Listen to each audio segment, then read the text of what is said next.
Hello, and welcome to the Future Christian Podcast, your source for insights and ideas into what it means to live as a follower of Jesus in the 21st century. At the Future Christian Podcast, we talk to pastors, authors, and other faith leaders for helpful advice and practical wisdom to help you and your community of faith walk boldly into the future. Here's your host, Lauren Richmond Jr. Welcome to the Future Christian Podcast. This is Lauren Richmond Jr. Today, I'm joined by Paul Romig-Leavitt and Brian Davis from the Torn Curtain Arts team. Paul is president, worship leader, and worship coach, and he has been a worship pastor and creative director in Denver since 2001. He is a co-author with Greg Stier of the book Q Lines, Time to Act, and has written and directed plays that have been performed for over 500,000 people around the country. He loves helping churches and other companies overcome their creative obstacles. In fact, he was recently hired as creative director at Waterstone Church in Littleton, Colorado. He lives in Broomfield with his wife and 2 daughters. Brian Davis is the vice president at Torn Curtain Arts. He is also a worship leader and worship coach. He has been leading worship in the Denver metro area for the last 22 years and has built relationships with dozens of churches all over the city. Authenticity and empathy have been hallmarks of Brian's leadership, and his intention is to use these attributes to coach other worship leaders and inspire greater creativity and deeper spiritual practice in the local church. Brian has 3 daughters, and he and his wife Jess live in Lakewood, Colorado. He also serves part-time as the worship arts director at New Denver Church.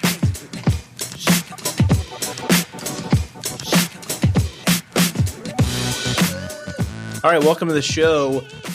My guests today are Paul Romig-Leavitt and Brian Davis of Torn Curtain Arts.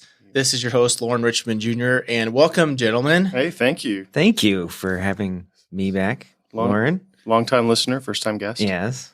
This is my first time being a guest on any podcast. Wow. That's not true. It is true. Yeah. Wow. I just skipped all that and went straight to being a host. You went, yeah. Yeah. So, Well, you know what they say, those who can't guest host. Is that what they say? I can second Somebody that. does. Well, this is a fun first for me. It's my first actual in-person interview. Oh. Yeah. Since yeah. ever? Ever. Oh. Oh my gosh. Yeah. So Well, we'll be gentle. yeah, please do be gentle. And if things are a little crazier than normal, it's because of that. So, That's all right. Brian, no, not Brian. I'm getting you guys backwards. Paul has actually been on the show before. Yeah. So, listeners, if you go back to season 1, I have an interview with him and Justin Bullis. But Brian, since this is your first time ever as a guest, Yeah. would you share with our listeners kind of a little bit more about yourself, your faith journey? Sure. Yeah. Yeah. I'm born and raised here in Colorado. One of those few natives, but I'm not snooty about it, so don't worry. Yeah. Born in a little town in the Northeast Plains, grew up in a Christian home. Always had this sense that I was going to be doing something with music and or ministry most of my life, and that was the road I took. Went to a small private Christian university in Lakewood, and got a music ministry degree. I've worked in churches pretty much ever since I moved to the Denver area. So 25 years I've been in paid professional ministry, doing music, leading worship, that's what I have been doing. What I do now, I work at New Denver Church in Denver, Colorado, and also work with Paul at Torn Curtain Arts. And that's so. I'm in the middle of telling my story. It in post. So I've been here I've been on staff here for 5 years, and did some freelance work with them before, ever since the church started. But I've worked at a variety of different churches in the Denver area, big churches, small churches, and that's kind of at least my work story. My faith journey, I gave my life to Christ. I'm doing air quotes with my air fingers. Quotes for our listeners. I grew up, in in a Baptist church, and so that was what you did. Is you gave your life to Christ and you walked forward after a specific message. But I didn't follow all those rules. Like it was just a normal Sunday. It wasn't like we're going to give the gospel message type of Sunday. And it was after the sermon, they were doing the closing hymn, and I just started weeping. And I was 11 years old, had no idea why. My dad leaned over. He's like, "Are you okay?" And I said, I think I need Jesus. Wow. And so my dad took me up front. Of course, the pastor was completely bewildered. Like, I don't know what to do with this. Like, we didn't plan for this. Right. And, he asked me what was going on. I told him, like, I think I need Jesus. So I prayed the prayer right there up front, and they made the announcement, after the closing hymn, and was whisked away immediately after the service to the pastor's office so that we could make sure that it was really like, this is really what I was doing. And they gave me my first Bible and all that kind of stuff. And a few weeks later I was baptized. And then that summer we went to Disneyland. So I like to say, like, I gave my life to Jesus Christ. What are you going to do now? I'm going to Disneyland. So yeah, that was, ever since then, it's just kind of been, kind of growing up in a very, I don't want to say strict, but like it was a staunch, very evangelical Baptist tradition. But my parents were, they were both kind of mainline. My dad was Methodist growing up. My mom was Episcopalian. After they got married, they got caught up in the Jesus movement. And so there was this like undercurrent of like, of charismatic, faith and belief going through all of that. And then, we went to the Episcopal church for a while. Then we were at a Baptist church. My parents were part of a small group that did their like, kind of weird, crazy, charismatic thing, in people's homes. And, probably about once a quarter, we'd skip town and, go to a city that had a large, charismatic church or something like that. And so I had that exposure. Plus, all the Baptist stuff, a little bit of the Episcopal stuff. So I kind of, I'm sort of a religious mutt, I guess you could say. But I think now later on, I feel like each of those individual things really kind of informs my own faith and the way that I lead worship, the way that I look at just the church in general. Yeah. And it's, I feel like now, especially as I'm moving into my mid-40s, like I have a lot more compassion for the church in general, having seen both the best and the worst that all of those different traditions can provide. And then also, my working experience, working in a small church plant to working at, one of the largest and fastest growing churches in the country, then leaving that and going to another, large, fast-growing church, and now working at New Denver, which is trying to find this, sort of this mix of evangelicalism and, more liturgical practices and kind of Anglican, more of an Anglican approach to how we worship. All of those things. It's like none of this is necessarily wrong. Yeah, it's just all different. Yeah. And so, at least from a work perspective, that's where I'm at personally. All of those experiences, plus a handful of other life experiences over the last decade, have all brought me to a place of like, okay, what is all this? What does all this mean? Why is, not necessarily why is this happening? And not even necessarily why, what am I supposed to be learning during all this? It's just a lot of like, just why, and what, what is going on. So you caught me on a good day.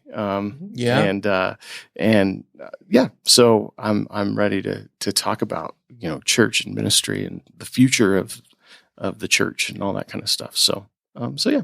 Well, I appreciate you sharing all that, Brian. Oh yeah. I think, that's something perhaps similar backgrounds. Myself growing up Baptist, and I think about, you're mentioning like liturgy. You didn't use the word ritual, but certainly that's a thing in there. And many people who don't grow up Baptist or are not familiar with that tradition, like the going forward aspect in a service is perhaps a ritual. And again, Oh, absolutely. For someone from that tradition certainly wouldn't recognize it as such. Yeah. But it's a meaningful ritual. Yeah. Yep. And myself having a very similar, diverse working path. I joke I've worked now in 5 Christian traditions. I really appreciate the different aspects of each faith tradition. So it's awesome that you can bring that similar experience. Let me ask, to not leave Paul out here entirely. Paul, one question I've been asking folks who've been on the guest or who I've had on as guests before is, what's a spiritual practice that's maybe sustained you during these really rough years of COVID? I would say the one that comes to the top of my mind is running. Running has been the way that, prayer has morphed in my life over, I grew up in the similar ways, kind of evangelical backgrounds. And so praying and prayers had a very sort of scripted and very, very clear sort of form. And contemplative prayer or anything like that wasn't something I didn't discover until much later in my life. But then I think it was when I turned 40, I started running. And it's been the thing that I'm not good at it still. I still struggle to do it. Like I was much better maybe last year and still struggle, but it's something that now I allow to sort of flow in and out a little bit like what I understand like meditation is. So, that, and that's probably the most consistent spiritual practice, and that has definitely helped quite a bit. Yeah. Brian, how about you? Yeah. Similar question. Yeah, similar answer. Contemplative prayer, more contemplative practices have been a big part of leading up to, but also during COVID. It was you didn't have that large group experience anymore. That that so many of us kind of cut our spiritual teeth on, and so once that's taken away, I was fortunate that I was exposed to a lot of those things at an early age, but also, like I said, in my role here at New Denver, that those were things that we were starting to engage with pre-COVID. And so it was sort of an easy thing when, I can't, we don't have these, I'm not going to the church. I'm not standing on stage and leading worship for people. Which, in some ways were kind of the only spiritual practices that I sometimes had. It was like, this is my role. This is my job. Here a little bit. And so I don't want to give anything away, but to make that, more of a personal practice.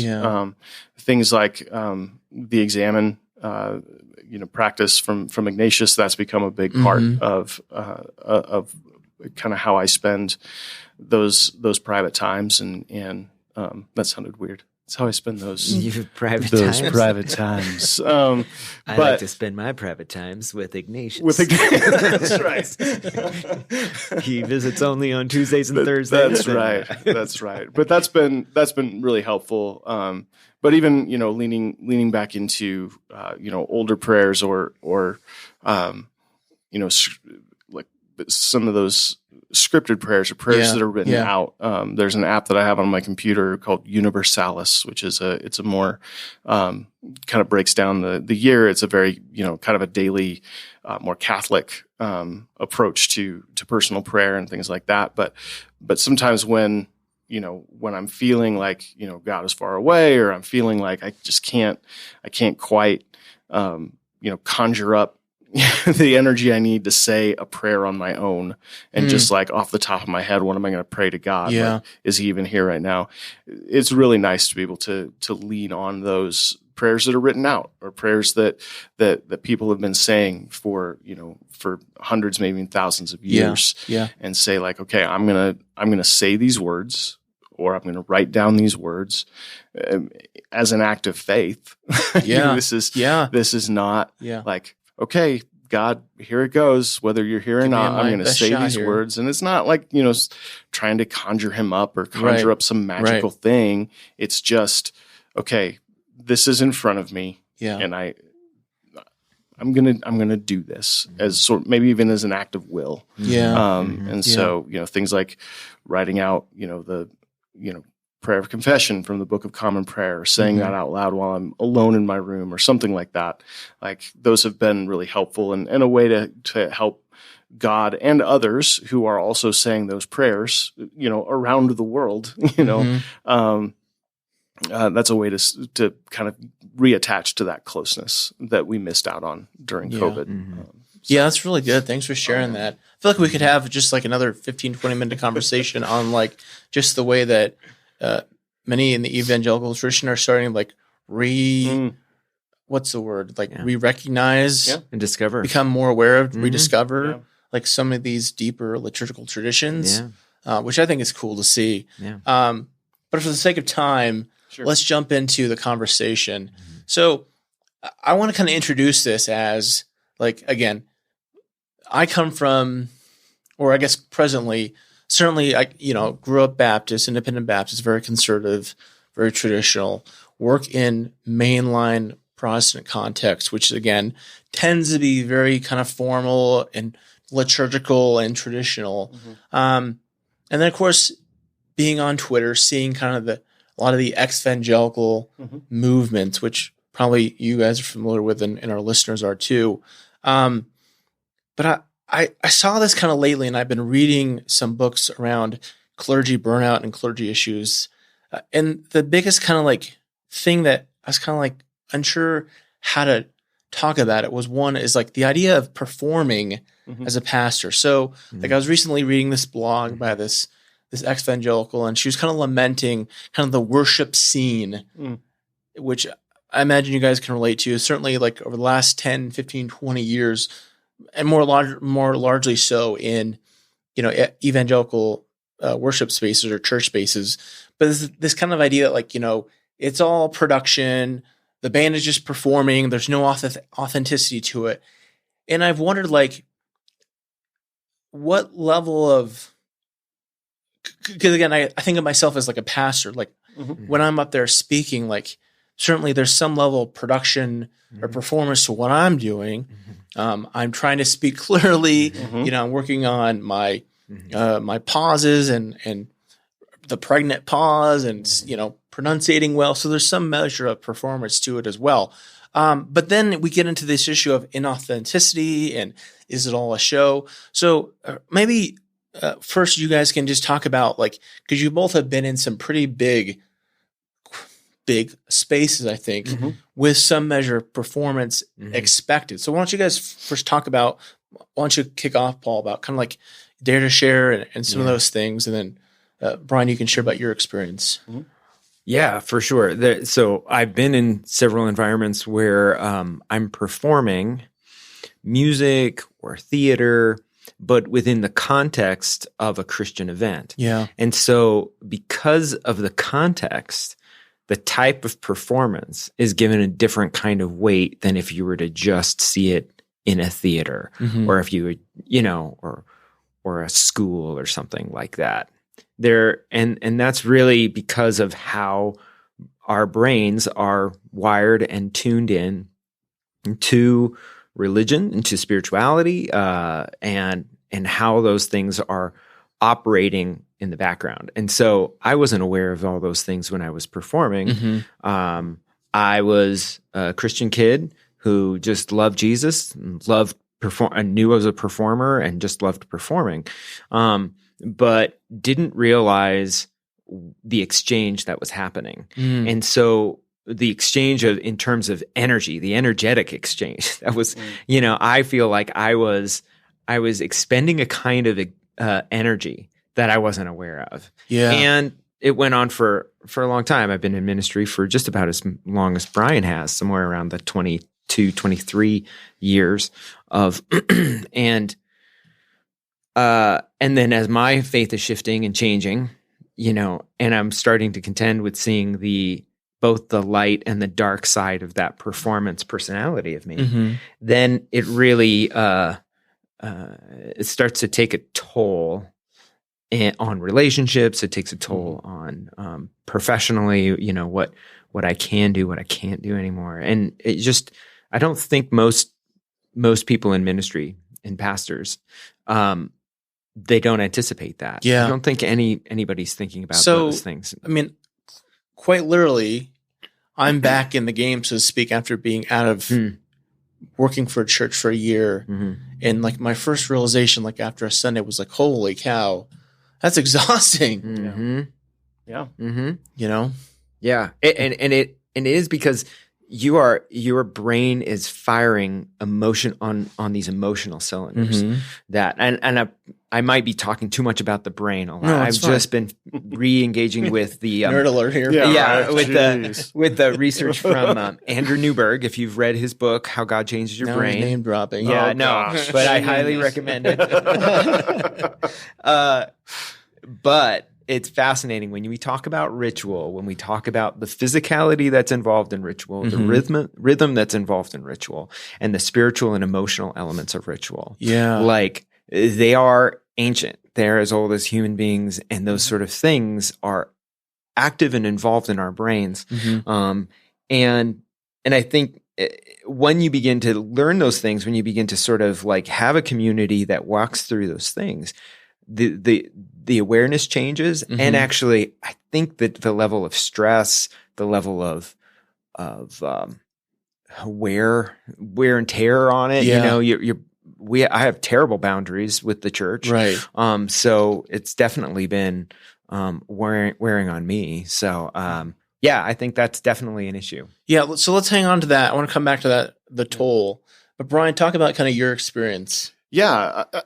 I mean, I went from, I led worship at, CCU Chapel for 3 years. I mean, in a lot of ways, worship was always seen as leading worship, and a church service in and of itself was always seen as a performance. Like there was no difference between what I would see, going to a concert or going to a theater where you've got, banks of chairs facing a, raised platform where the people are performing. Right. Okay. That's what we do at church too. Right. So, and I think the thing is, the people that are coming to church, they sort of want that. Yeah. Like they want a performance. Yeah. And they want to be compelling, right? They want, and that they want the pastor to be compelling. They want the music to be good. They want, everyone to look nice or look like them, So we want that. And so there is this push and pull of someone who's on a platform to be like, okay, I am here and I am, in a way, I'm performing for these people, but I want to do it in an authentic way. I want to do it in a way that's engaging and where I am presenting at least a part of myself that is real. I think where I've gotten in trouble in the past is, you do tend to, you fall in love with that stage a little bit. Yeah. And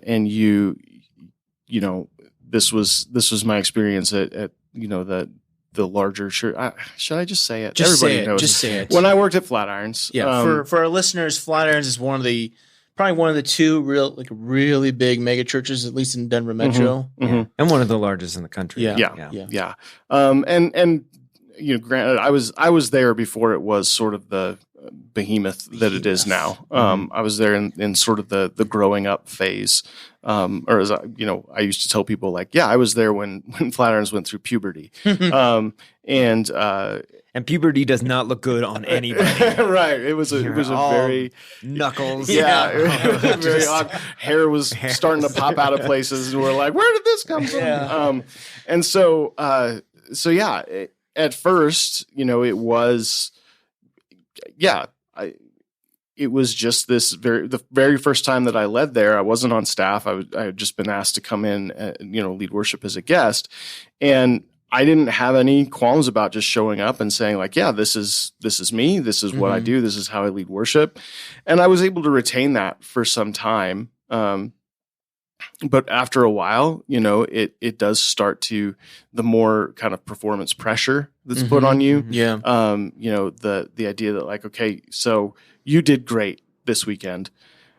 Now, how are you going to be that great or better next weekend? Yeah. And that starts to seep in, and that's where you start to say like, okay, so what are some old, like, kind of tricks that I can pull out of the bag? You're starting to evaluate, like, what did I do last week that everybody seemed to like? Am I going to be able to do that again this week? And then the next week and the next week and the next week. And so you start to go back to that bag of tricks. And I think that's where the inauthenticity starts to creep in, is when you start to make it formulaic. You start to say like, okay, they really liked it when I did this or that or the other. I mean, there were things that I was doing that I didn't even know that I was doing, that were eliciting, like an emotional response, from people. And our sound guy's wife was sitting like in the front row one Sunday, and I don't remember what song it was, but I had this moment where I sort of, step back from the mic and just kind of put my head down and made, that face that worship leaders make of like, oh, this is really intense, and this Spirit is moving in me. And she was like, she told me after the service, she was like, I just lost it because I saw how emotional you were getting. I didn't have the heart to tell her. I was stepping back from the microphone to burp. Like,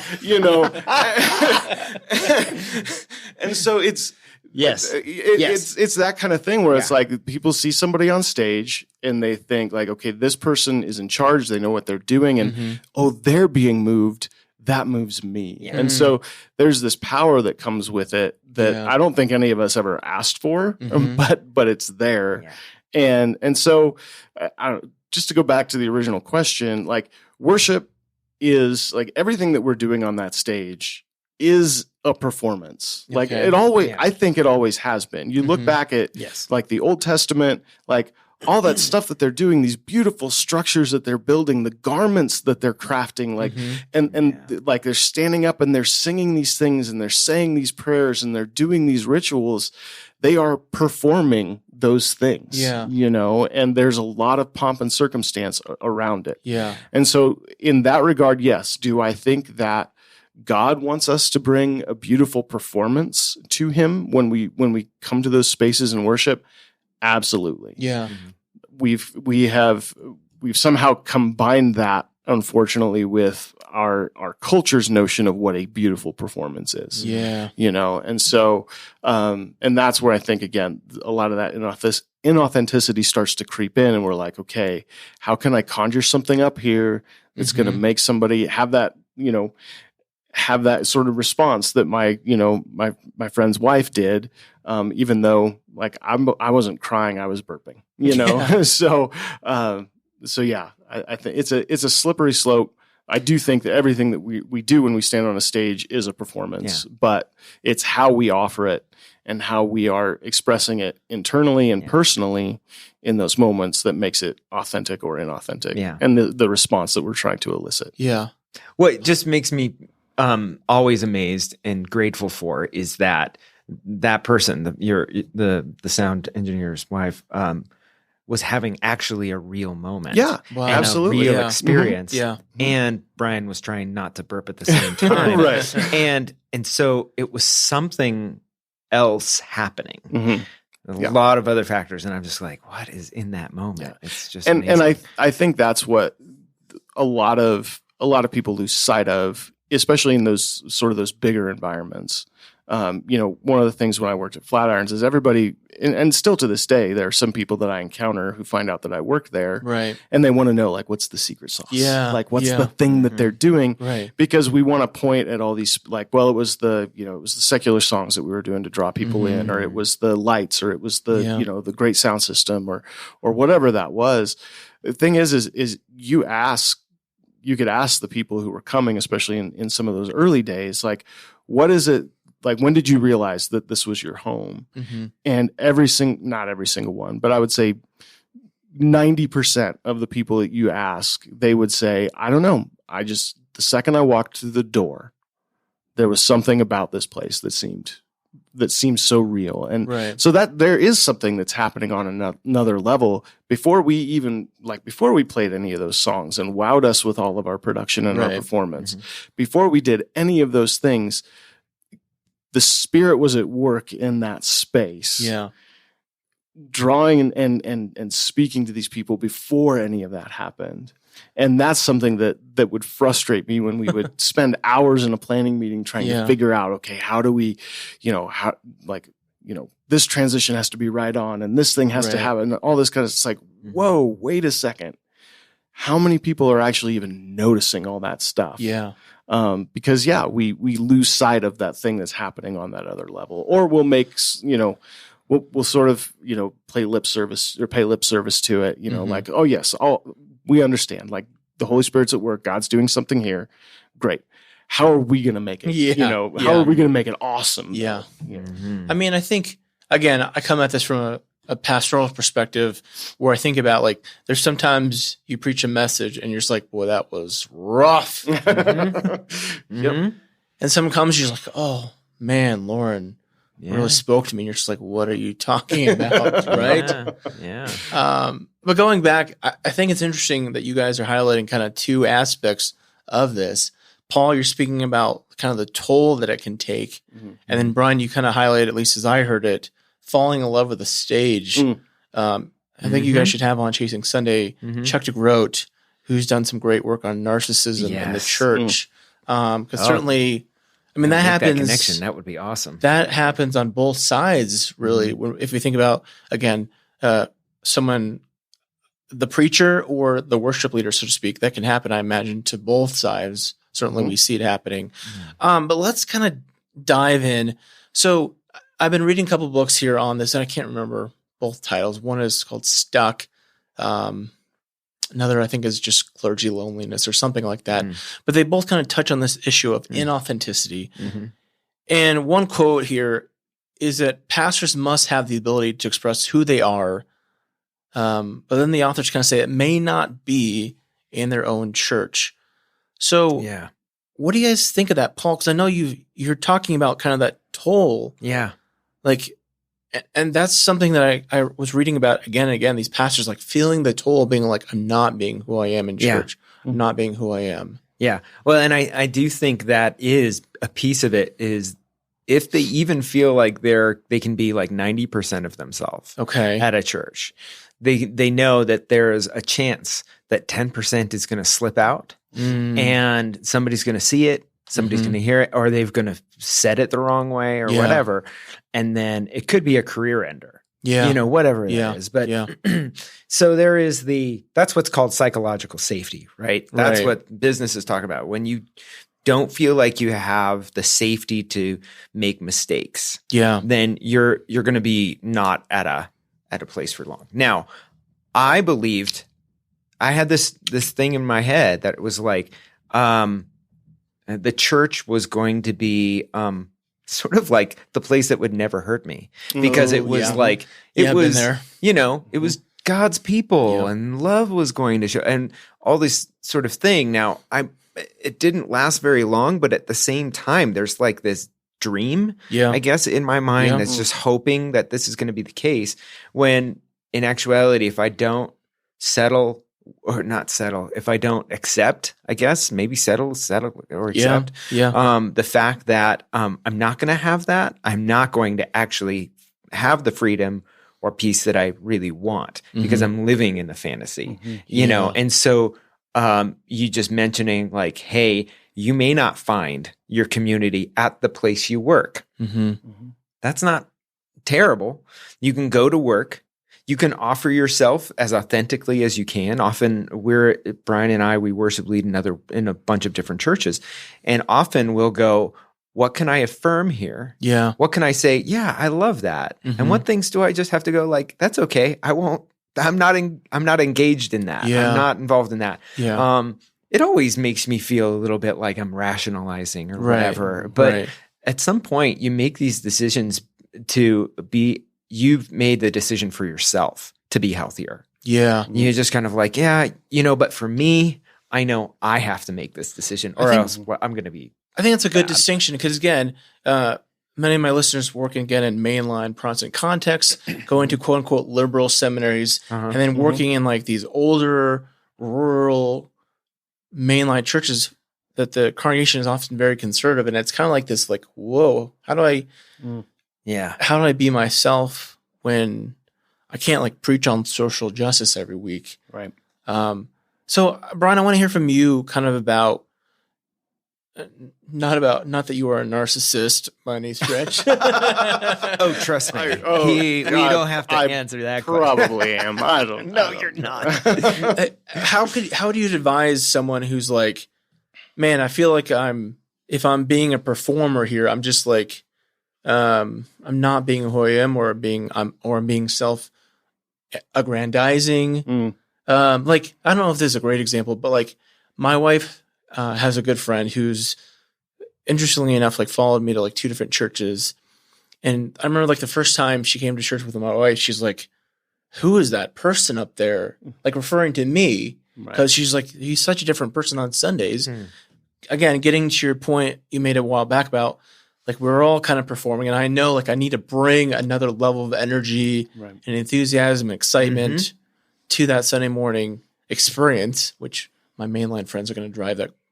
Hate that word, but the experience. Yeah, talk more about, can you be authentic and be performing? Yeah, I think you can, but again, I think it comes at a cost, because not only Paul was talking about kind of the exchange of energy that takes place when you're on a stage. So part of my story in leaving Flatirons includes, going through a divorce and, kind of taking a year off from at least full-time ministry in a church. And I helped out at several different churches as a, kind of contractor for a while. And I made the decision very early on, like I don't really have anything else to lose by being fully myself in front of these people. And, while working at Flatirons and doing the things that I did there did take, a tremendous amount of physical energy. I don't want to say it didn't take spiritual energy as well, or emotional energy, but what I got really good at there was, I'm going to show you, and I talked to a therapist about this, what I'm going to do is to sort of like bring you in just a little bit closer. So I'm going to just show you a little bit. Yeah. Like I'm going to show you a little bit of my heart. I'm going to crack the door open just a little bit and show you like, see, I'm a mess too. But before they get too close, I'm just going to slam it shut, and that takes a toll as well, because you're not being fully yourself for those people. And you're only giving away just a little tiny bit, and so you're sort of building the mystery with that's like, ooh, Brian's like us, but he's not like us, all that kind of stuff. That took its toll, on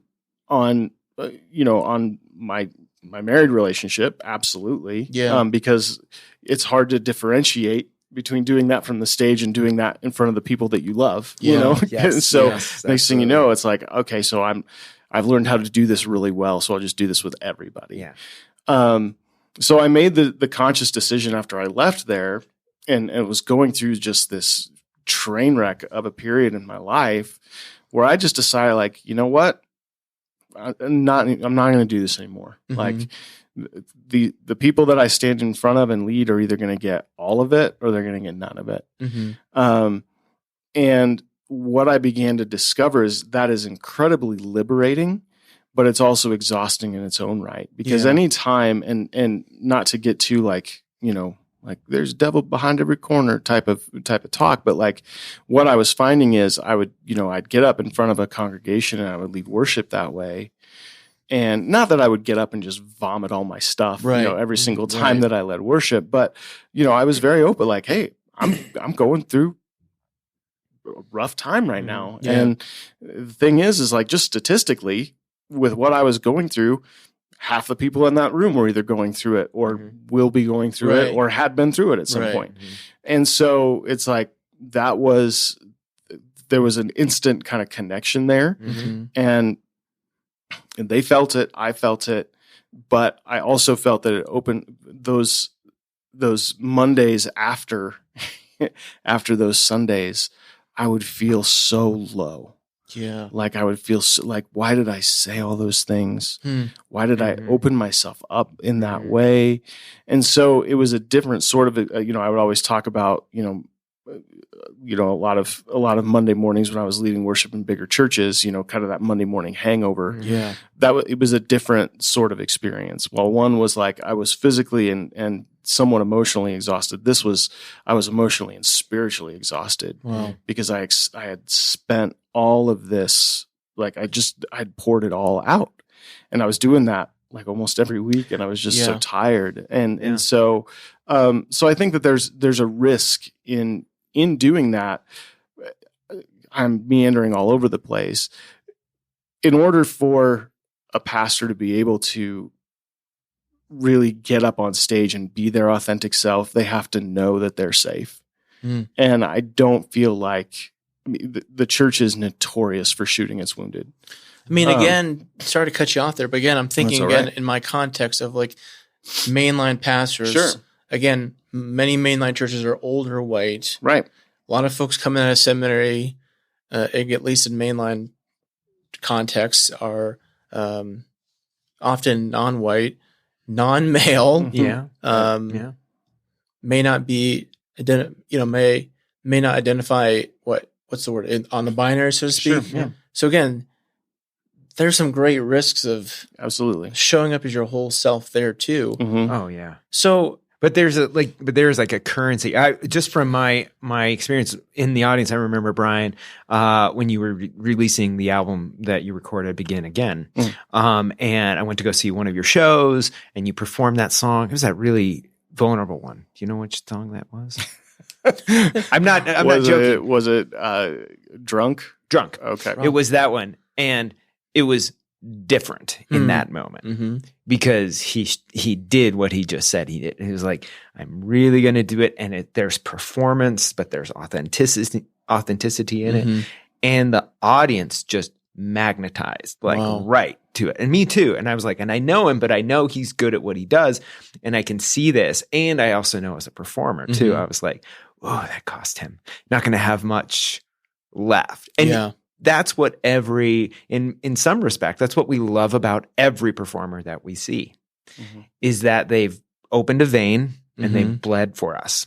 And, but unfortunately, it creates a bit of a dysfunctional relationship between us and artists. Because then we start to expect it as consumers. Yeah. And even in church, it's like, then we start to expect it that what I'm going to get every week is somebody bleeding in front of me. Right. And the pastor's going like, that's what the job is. Yeah. Yeah. And then we wonder why they can't do it and why they're going through PTSD. Right. And why, I mean, of course they are. Yeah. But yeah. Well, and I do want to get back to what you were saying. I think, it is extremely difficult. And like I said, it takes some discernment. Like, I'm not saying that every place that I went, I just got up and led worship, with my heart just flayed open in front of everybody. It does take some discernment to know. Like if you're a pastor in a church and you know that you're walking into a room where everybody, like, they have their expectations of you, and they have their expectation of what the service should be like. Yes, you do need to be discerning and not just walk in and say like, all right, jerks, like this is how it's going to be from now on. That's, my upcoming book, How to Kill a Church, in 1 week or less. But, so it takes some discernment on the part of the pastor and the leadership, but they also need to say, like, you also need to be willing to take some risks. Yeah. Because I guarantee that the people, like, we make a lot of assumptions when we stand on a stage in front of people, or when we start to lead a different church, or we start to lead a congregation. People are probably more forgiving and more flexible than we give them credit for. Right. But they need to see that modeled and they need to trust you before they're going to follow you to that space. Yeah. Trust. And so I think that if you can start to establish trust, one, by sort of playing the game that they've come to expect to be played on a Sunday morning, which feels a little bit like some you're selling out. Yeah, it's going to take some performance on your part, but you can pepper in this, like, now this is how it's been, but this is where I feel like we could go. Yeah. You know, and this is where because all of us have these stories, and we all have these things, and so modeling that unwillingness to hide. Yeah. Because we're all coming to church and we all want to hide in some way, and so whether that's, I want to hide behind the sermon and say, like, well, that sermon didn't speak to me. It's like, well, what would have spoken to you, and would you actually have been willing to accept that? And so it's this idea of the leader has to model that authenticity and model what they want from the congregation. That sounds manipulative. Yeah. No. Model where they want this community to go and what they want that community to actually be. Right. I think that's super important, and doing it gently and lovingly. Yeah. Like my parents are coming out of a situation at their home church, the church that I grew up in. They hired a new pastor after 35 years of the same pastor. They hired a new guy, and and then the pandemic hit, and all of a sudden, like, this switch just flipped. And all of the changes that he wanted to enact, he was just railroading them all through, and now he's gone after I think 2 years. Yep. The church is left in this just horrible position. They don't know what they're financially. They're almost ruined, like all this kind of stuff. And it's all because I don't think were the changes that he wanted to enact good? I think so, for the most part. Right. Like, he wanted them to be a more, open their doors up to the community and all that kind of stuff, and be welcoming, and starting a food pantry and all that. Those are all good things. Right. But the way that he went about it was he just slammed it down and said, this is how it's going to be. Yeah. That's not good leadership. I think a good leader realizes and recognizes where their people are first before telling them, like, where he wants them to go. Yeah. Sorry, him or her. Sorry. Let me be. There we go. Let me be more inclusive. No, that's it. Well, so a couple concepts I've come across recently that I think kind of speak to this challenge is, one, this idea of layered relationships, which for our listeners, just real quick, explain in terms. It's basically like, I'm not going to share, or I'm going to share something with my wife I may not share with one of my good friends, and that I won't even approach, like, with someone in my congregation. I think this is a really, again, this is what's interesting about the different faith traditions, perhaps, Brian and Paul, is like mainline traditions are the clergy are really taught, like, don't be friends with the congregation, keep a real stiff, clear boundaries. Whereas, like, in evangelical spaces, at least as I see it, it's more like, hey, we're all friends, we're all buddies, like, let's go hang out. Yeah. I was like, and come into my office and stay a little late. Obviously that's where those troubles can lead to that. But that was something I didn't really hear ever, Lauren, until I started working with you at Mission Gathering. Yeah. And I was like, well, that actually sounds like a great idea. That's like, you guys have been doing this? Yeah. You mean there can be space that exists between the people that... So, like, this idea of a layered relationship, do you think, like, I think it makes sense. Do you think, like, I know it's sometimes hard for congregants, parishioners, whatever word we want to call the church folk, to understand, like, do you think that's something helpful for however the quote unquote performer is, the pastor, the worship leader, the liturgist, to think through maybe in those terms? There's it's a quote by Adrienne Rich that we talk a lot about in my house. And she says something to the degree of, it's not that we have to know everything that we have to share, or that we have to share everything, or we have to share all the things with everybody, but we're always thinking about, but sort of like she's talking about hospitality, but I also think you could even broaden it out to, like, what even the goal of maybe gospel sharing or evangelism is that we're constantly expanding the boundaries of truth and of hope between us. Mm-hmm. But then it doesn't necessarily mean everything all at once. Mm-hmm. That to me is another form of, well, it's just no boundaries. And again, another great woman, Brené Brown, when she says vulnerability without boundaries is not vulnerability. Right. Mm-hmm. Right. So that's another thing and that's was reinforcing why that seemed to be a great idea to have those relationships. It's funny how I know those things, but don't behave that way often in ministry. I still feel like I've got to let everybody know all the time. So it's a hard habit to break if you kind of came from that. Yeah. This is hard for me too, because again, coming from a, strictly, well, not strictly, but mostly evangelical background. Right.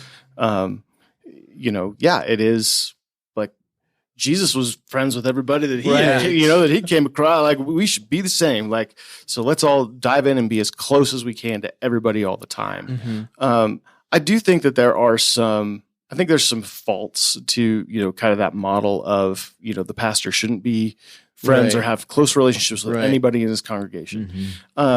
Because I think that not only does that breed, sort of this disconnect between you and the people that you're leading, but it can also breed this, just huge isolation, which is just running rampant in ministry culture. My next podcast. Thank you for plugging, Brian. Oh, well, all right. About isolation. Well, they're going to be. Sorry, that's all right. Take your train Tease of thought, it. but yeah, Tease it. I literally have 2 books that I've been reading, going to get the authors on about clergy loneliness and isolation. Right. Yeah, and that isolation, sort of like what Paul was saying, that can breed all kinds of unhealth. Right. Just look at the news. It's like, that leads to so many dangerous places for, and I feel like almost all of those are bred out of a place of isolation. And that's not exclusive to mainline churches. No. We see that happen in the evangelical church as well. In this fascinating way, that you can be very gregarious, very extroverted, and still be profoundly lonely. This book, we were reading From Strength to Strength, Arthur Brooks, and he talks about how he was on this vacation with his son, and his son saw him texting on a boat, and he said, "Who are you texting?" He was like, "I was just texting a friend." And his son says, "Is that a real friend or a deal friend?" I was like, nailed. Nailed, because all of my friendships were ministry connected. And I was like, oh crap. And then I started going, I don't really have any friends of people I'm not working with, or people in this field. Like there's nobody who's not going to be threatened or who has any dog in that fight if I change my mind about God, or if I change my mind about a particular doctrine. They can just be my friend through that. That's what I'm thinking is, especially as people move into their mid-30s and then through middle age, it's hard to make friends. Especially guys. Guys, especially. So, I mean, that's what I was thinking about when you're saying that. Yeah. No, and I don't think there's an easy answer to that, because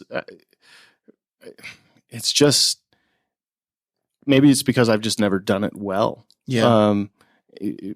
Because I've never seen it modeled well, either, because I don't think anybody really knows how to do it. That's right. And so I do think that, again, maybe it's just it's a matter of discernment and letting that come into play and saying like, okay, like I know that with these people, with this group of people, I can only go, like, it's probably best if I only go this far with them. But with these people, I know that with Paul, like when I'm with Paul, and I have a very small group of friends that I know, I can, like, that's where I can go. I can do the deep dive. That's where I can share the really awful stuff. That's where I can really go. And so, and I know, like, even serving at New Denver, I'm getting to that place of knowing my culture and my community well enough. Like, okay, I know that with so and so, like they're probably not ready to hear all of that. Yeah. They're probably not ready to get full unadulterated Brian. But I do know that like there's some members of my worship team, or there's some people on staff. I know, like, yes, they know me to their detriment. They know me well enough that I can be completely and fully myself. And I think it's just finding that balance and being discerning about where you go, but to completely cut it off, that's where it becomes, I think, just really dangerous and unhealthy. There has to be a level of connection both with your congregation and with those close personal confidants. You just have to hold that in balance and be discerning about when and where you can offer that kind of openness to people. So, an illustration here I came across recently that I think y'all will relate to is, again, they talked about this metaphor of being on stage, backstage, and then off stage completely. So, like, again, I think about this for myself. Like, so I'm an introvert, like 100% an introvert. Like, I like people, but I'd be happy reading books all day and being solo. I don't mind. Sunday mornings, I'm extrovert as I can be, especially when I'm out front or amidst the congregation. Even when I'm like pre-service, I'm pumping my energy, like trying to rally around like who else is serving that day. So backstage, but I know like Sunday afternoons, and this is perhaps sometimes conflict in my own household, is like I need that off stage. So you guys are doing something, I think, or I guess does that kind of metaphor or illustration resonate? And then B, one of the authors I read really advocated for that kind of like off stage group where you can be yourself. For clergy, for pastors, it can really be like a clergy group. You guys are doing something I think that really resonates, called the green room. Why don't you talk about like how you envision that fitting into this kind of idea? Well, absolutely resonates with us, and it's definitely a lot of language that we use with worship leaders and creatives that we see. The green room is a part of a theater's design, and then has as churches continue to build, they start to build in green rooms, and a green room is traditionally where the cast is going to meet before the show. So they're not in their dressing rooms; they're just kind of in the green room. It's where meetings happen, but often on a tour or at a church, it's the place where you're not on stage, obviously, but you're close. You're stage adjacent. You're close, but you're not on stage. And it's typically what I've found is when the best conversations happen, because you're working. The thing about a group, you get close with people you're working with, right? So you're working on a similar project or on a similar mission, but there's downtime. And in that downtime, you're talking about whatever you think, or you're laughing, or you're just making jokes. And those are very powerful times for team building, for building long-term relationships. And so what we decided to do was make this group called the Green Room, which is really about coaching. It's helping people in their on-stage moments, when they're on stage with teams, when they're on stage literally in a church. But they also need the off-stage. Now it's still not off-stage. It really is in the building, because we're talking about how does it increase. But you're encouraging people while they're in the green room, while they're quote-unquote backstage. To get those off stage. 100%. And that's, it all kind of centers around this idea of kind of spiritual formation, and taking time, because I feel like those are two things that are in very short supply in modern worship ministry, just in modern ministry in general.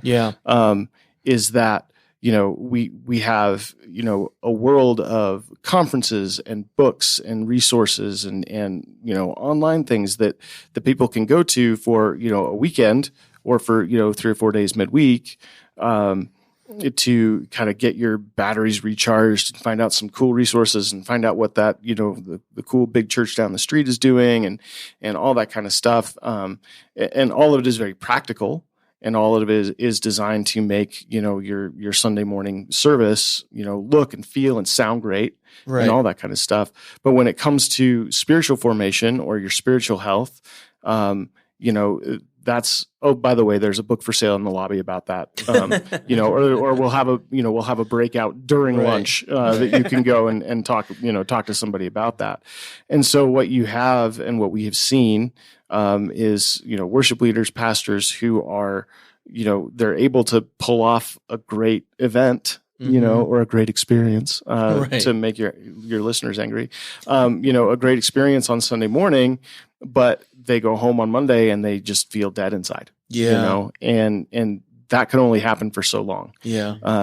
And so we wanted to create a space for worship leaders in particular, to stop and actually find some care for their souls and walk through a process of spiritual formation that hopefully can help them recognize some of those unhealthy patterns of, trying to achieve something great for their church, right, and build their ministry or build their life that way. Or is it better if you find a space where you can rest in who you are in Christ and in the acceptance that he offers, and find out how your ministry can thrive in that way, as opposed to just trying and then hopefully cashing in your 403B someday. And, and it's a real deep there, 403B clergy savings. Yeah. Just a deep cut. Yeah. So that's really the heart behind the green room, is just create that space where they can actually be filled as opposed to constantly having to pour out.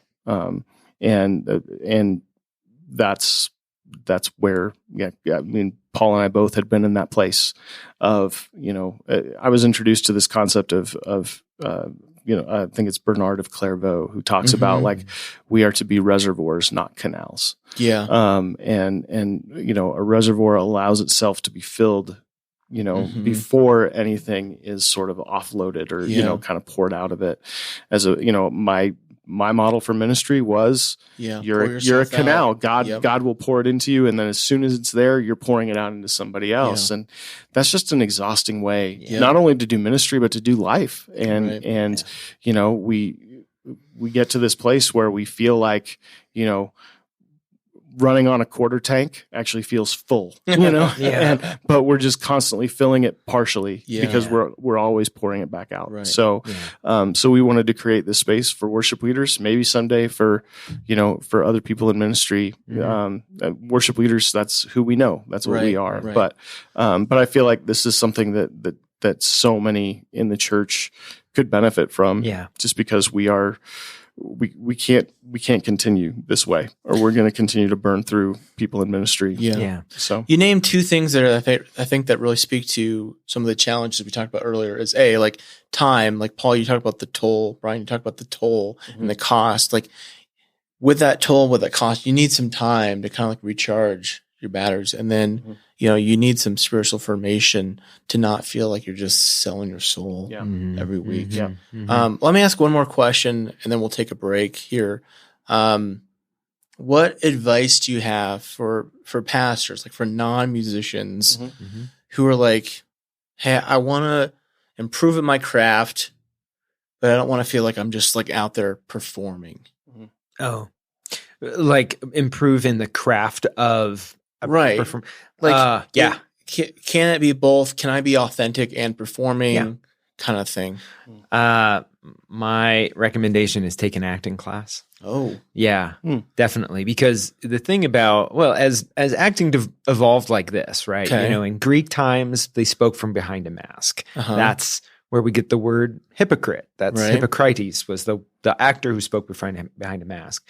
Then there was a chorus and everybody spoke. Then after that, the first actor with a solo line was Thespis. That's where we get the word thespian and all that kind of stuff. Okay. So as that continues to evolve, the actor is working on making like Shakespeare would say, like a mirror to nature. To Hamlet. Hamlet says, make yourself a mirror to nature. So you're less false and more your real self, but there is craft to it. Interesting. So it does require the same level of energy and all this stuff, but you begin to learn things about breath control, articulation. You think about how you make peace with the fact that you're just an authentic version of yourself. You're not your whole self there. So acting does a lot to help you understand that you're never in a monologue either. You're always in a scene with a bunch of other people. So it helps you contextualize what that event is. And to me, there's really no difference between what's happening in a theater and what's happening in a church service. They're all meant to elicit the same sort of changes in our brain, changes in our ethics and lifestyle. So that would be my, or at least a voice and diction class. That's good. Yeah, that's good.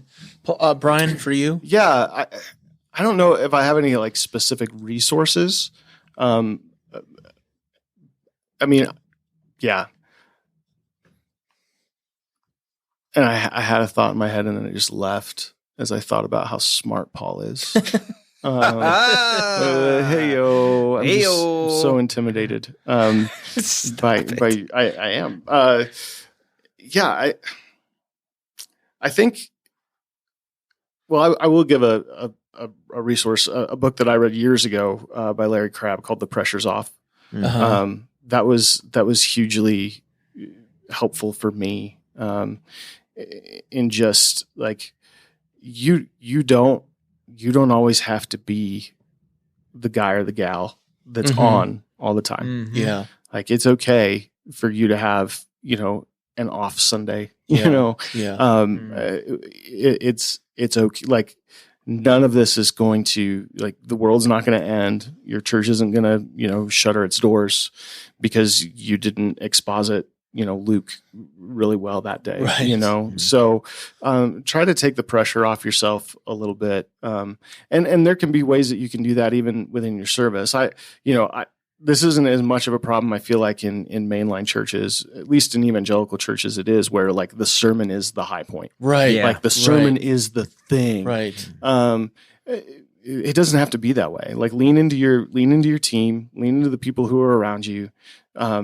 Start to recognize some of the folks that are gifted within your community who can take some of that load off of you, who can help remove some of that pressure that you're feeling. And so that's, it's not as smart of an answer as Paul.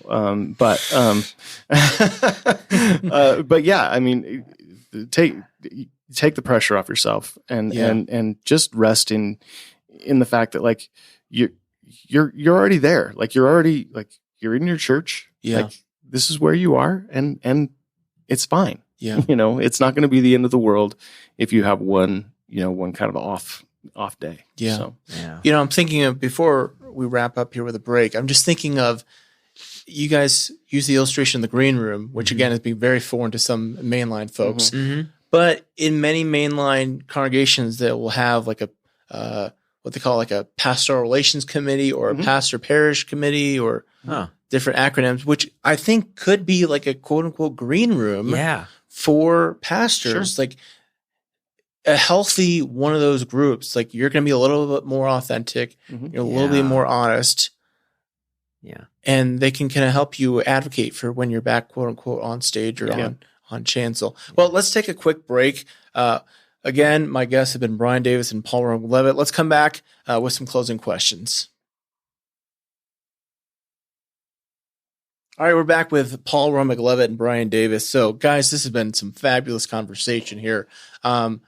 For sake of time, let's make these quick hitters. So, Paul, you have to limit your brilliantness here. Good Lord. What is it? Where am I? Paul, you'll have to limit your brilliantness. Brian, just let it fly. It's fine. Brian, try really hard. Do your best, Brian. Just do your best. God. Well, how about this? I'll let Brian go first. There we go. Brian, if you're Pope for a day. I've been dreading this question. What does that day look like? What do you want to do? Oh, I mean, you're wearing a hat right now, so you could that's decide right. you want to wear the Here, hat. I'll Puff There it you up go. a little It's bit. Pope hat. gosh, if I was Pope for a day, I have too many like pictures in my head from like watching the Da Vinci Code and like all those kinds of things. So it's like, I'd tell everybody all the secrets. Like I'd let it all. I just let it all out. Like ollie oxen free. Yeah. Here you go. The library's open. Have at it. There you go. That's Paul? good. I would sell all the art and most of the property, and I'm sure we'd have a couple of debts to settle. Yeah. So Probably. You'd both be heretics the next day for sure. Absolutely. Yep. I don't mind that. Absolutely. I'm a heretic now, Yeah, so I'm right? used to it. Yeah. Okay, a theologian or a Christian figure you want to meet or bring back to life. I thought about this one a lot. Henry Nouwen was the one that came to mind for me. His writing is just so gentle and just so like I just feel like I'm being like just hugged by an old friend when I read his writing. And so that would be mine. It's a good That's one. good. I probably James Baldwin for me. James Baldwin. Yeah. It's good. What do you think history will remember from our current time and place? Does it have to be good things No. that they remember? No. I think they'll remember how we reacted or didn't react and respond to a lot of the current cultural and societal upheaval that's been happening. I don't know if we'll be looked back upon positively, unfortunately. Actually, I think this might be the time where everybody will see, okay, that's where they couldn't pretend anymore. That's where they couldn't hide anymore. Yours is like, that's good. That's so, mine is like, everybody's going to look back and see how bad we sucked during this time. No, but it is that way because it's Right. just like, oh my gosh, everything is on fire. Yeah. Everything is dark. Yeah. I don't know. At moment by moment, I'm thinking, and this is like we're recording this in election season, Right. and so 7 days, in something like that. 7 days. But I was reminded of a very nice and hopeful way to think about it. It's like when it's not things are breaking down. Grief is the first step of creation. Yeah. So it is actually in this stuff where things are actually being owned up. And we can't see it. I hope that's the case, that we don't just go back and think this was an anomaly. This could actually be where things change. Very hopeful. So, Very hopeful. What are your hopes for the future of Christianity? I hope that we can find a better way to engage with our political systems, at least in America, a healthier way, a more hopeful way, a more Christ-centered way to engage in that conversation. That's probably one of the things that scares me the most about where the church is at right now on both ends of, kind of the political spectrum, left and right. There's got to be, I feel like Jesus almost always engaged us in the middle and above, not on this like linear plane that we seem to like playing on so much. So that's I'm hopeful that we can find a way to engage in those conversations in a more Christ-centered and Christ-focused way. I know this sounds crazy when I say it, but I truly mean this. I really hope for the end of Christendom. And that doesn't mean I hope for the end of the church. I don't see them as the same thing. I think Christendom is I think it's one of those principalities and powers maybe Paul was talking about. Like, I want it gone. I want something that's like more of an embodied faith. I hope more mothers are leading and less fathers are leading the church, more living with marginalized people from the obscurity and not in the spotlight. And and then I think I would be happy if everything looked a little bit more like Father Greg Boyle's Homeboy Industries, and that's what we had for the church. That's what I'd like. Well, usually like the most hot take of those answers is like abolish the papacy. Ending Christendom. That's pretty. You just went straight for the jugular. Yeah. That's good. Got us some good thinkers, but other than that, give us a lot of garbage. Yeah. No, yeah. I mean, reclaim. The church needs to reclaim its place on the fringes. I think is I would add to that, Paul. Yeah, that's definitely. That's good. Where can folks find out more about you and connect with you? Green Room, all that. Yeah, they can find out more about our ministry at torncurtainarts.org. And if you are a worship leader listening to this, or you're a pastor and you think your worship leader could benefit from it, greenroomleaders.com. They can find out more about that there. Yeah. I hate doing this. Paul mentioned my music. Yes. You can find, you can listen to some of that, on Spotify. If you search the Brian Davis Band, if you just search Brian Davis, you come across a country artist whose songs include One Good Beer and Get Plowed. So that is not me. Search the Brian Davis Band. We've got to be on the next album. You've just got to do it. So people don't know. These songs. So anyway, the Brian Davis Band on Spotify, Apple Music, all those places, and you can listen to some of that there. But yeah. Yeah. I all the things that Brian said, and I've also got a new site called paulromig-leavitt.com. Whoa. I put a paulromig-leavitt.com. I just finished it. It's just a resume, and then I'm starting to put my old blogs on there too, because I'm writing a lot now, which are brilliant. Yeah. All right, well, guys, this is the first time again I get to in person leave someone with a word of peace. So may God's peace be with you. Thank you, Lauren. It's been a pleasure. Thanks for joining us on the Future Christian Podcast. To learn more about Lauren or the podcast, visit future-christian.com. One more thing before you go. Do us a favor and subscribe to the podcast. And if you're feeling especially generous, leave a review. It really helps us get the word out to more people about the podcast. The Future Christian Podcast is a production of Torn Curtain Arts and Resonate Media. Our episodes were mixed by Danny Burton, and the production support is provided by Paul Romig-Leavitt. Thanks, and go in peace.